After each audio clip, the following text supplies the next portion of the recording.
আসসালামু আলাইকুম, সবাই কেমন আছেন? আনিবাস কুকিং ওয়ার্ল্ড থেকে সবাইকে স্বাগত জানাই। আজকে আমি তেলাপিয়া মাছ ভুনা করব। অনেক সময় তেলাপিয়া মাছ থেকে গন্ধ আসার কারণে আমরা অনেকে খাই না, কিন্তু আজকে দেখাবো একদমই গন্ধ ছাড়া ঘরোয়া মশলা দিয়ে কিভাবে মজা করে তেলাপিয়া মাছ রান্না করা যায়। আজকে দেখাবো সেই রেসিপি। এজন্য এখানে তেলাপিয়া মাছ নিয়ে নিয়েছি। এর মধ্যে পরিমাণ মতো একটু লবণ দিব, একটু হলুদের গুঁড়া, একটু মরিচের গুঁড়া, একটু দিব ধনিয়ার গুঁড়া, তারপরে এক ফালি পরিমাণ লেবুর রস নিয়েছি, ওইটাকে দিয়ে দিচ্ছি। এই তো লেবুর রস দিয়ে দিলাম, দিয়ে ভালোভাবে মেখে নেব মাছটা মশলাগুলোর সাথে। এই তো মাখিয়ে নিচ্ছি। মেখে নেওয়া হয়ে গেলে এক সাইডে রেখে দিব।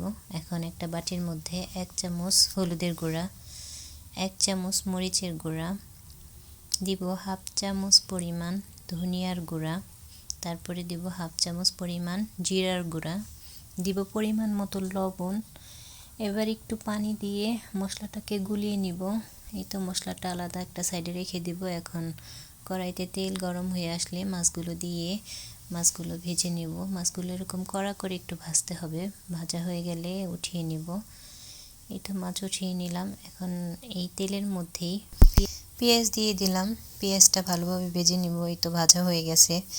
এখন এর মধ্যে পেঁয়াজ বাটা দিব। একটু বেশি করে পেঁয়াজ বাটা দিতে হবে। পেঁয়াজ বাটা দিয়ে তারপরে এর মধ্যে 1 টেবিল চামচ পরিমাণ আদা বাটা দিব 1 টেবিল চামচ পরিমাণ রসুন বাটা।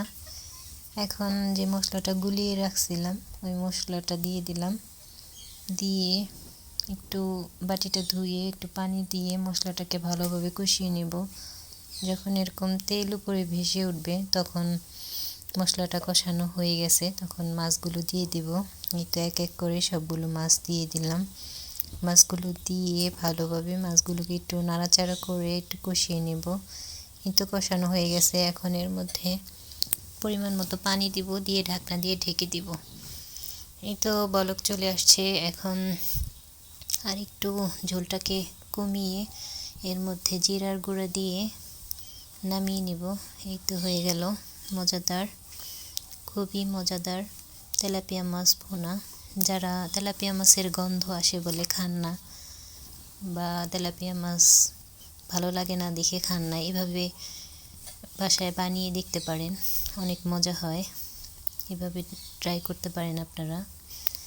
তো সবাই ভালো থাকবেন, আর আমার চ্যানেলটাকে সবাই সাবস্ক্রাইব করবেন, যেন আমি আপনাদেরকে আরও ভালো ভালো রান্না রেসিপি এগুলো উপহার দিতে পারি।